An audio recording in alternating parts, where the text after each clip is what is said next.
Omar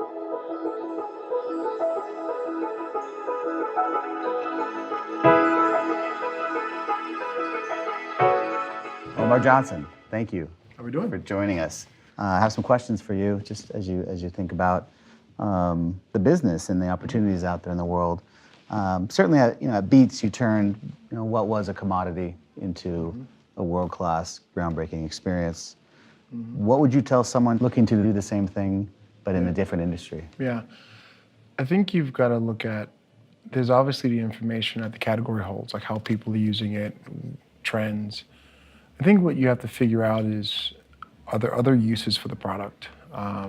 Things that may not be as empirically available. So like emotional needs. I always try to find ways to have our product do things a consumer couldn't do. How does it say something about you that you want to say about yourself?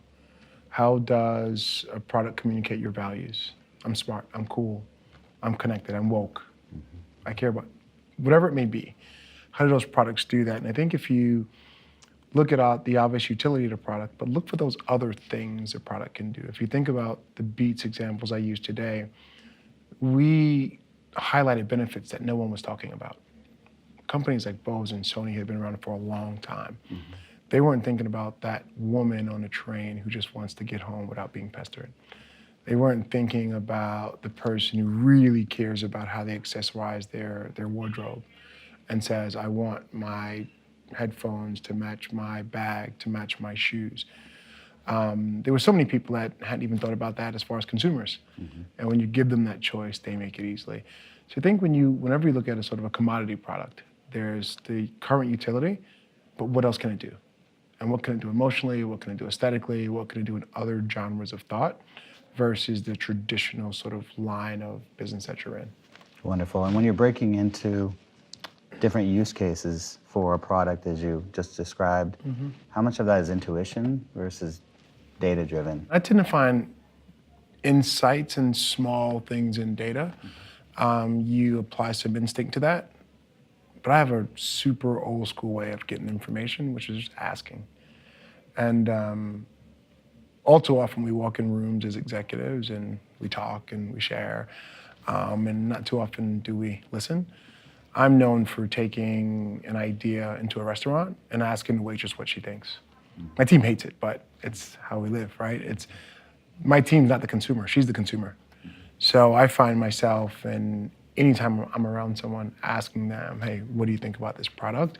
So I think it's that combination of all three. And back to what I spoke about earlier, I think there's the data, there's the sort of, experience of the people who kind of use it and experience of people on your team, and then you apply some instinct to that. But to me, data is a piece of it that helps solidify or sort of confirm a direction versus indicate the direction. How do you, especially in conservative company cultures, how do you make the case? Great question. So back to my same ideas of how you get to big ideas, data's got to be a part of it. What I've discovered is that most people in a one-on-one meeting can gravitate and get a good idea, and they get it. They have trouble taking that idea and articulating it the way you did to their boss, to someone else, to someone who needs to give an approval. So data is that thing that gives them confidence to communicate it if they're not you. So when I get up in front of a room and I pitch something, I'm only as effective as the people in that room getting up and doing the same thing to a retailer, to a partner, to an agency, to a vendor. On data, what data do you care about? What data do you look at on a, if you get a text on your phone anytime this data hit a marker that matters to you, what comes to your mind when I ask that? So I watch a lot of people look at data for trends, and they get comfortable in the trends. I'm always looking for the abnormalities, because something's happening there. And so variance against trends, right? Yeah. Trends have this strange way, like Waze, which is comforting you and making you feel secure. I try and find those aberrations and find out what drives those aberrations. We also have this rule I try and enforce with my team is always ask why. Not only do I always ask why, I ask my team to ask me why like a 3-year-old. Understand the why. Not the what, not the how, not the when. the why. Okay, I'm gonna ask a bonus question. My last question. So I am that 45-year-old white male, sitting here as a CMO myself, and fully acknowledge we're out of balance on every dimension, gender, diversity, culture. I talk to a lot of friends that are have a similar profile. Yeah. We talk about the risk of locking up. Yeah. Of like, well, what should we do? Yeah. What advice do you have? Your power to evolve is going to be in your vulnerability. You are used to being an executive who sits in a room and your team comes to you for answers and you give them. And that traditionally was the role. To me, the role now is how do you catalyze the answers from below you? And how do you catalyze a really rich variety of answers?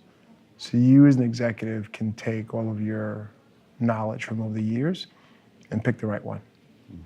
So it's less about you always making the right call.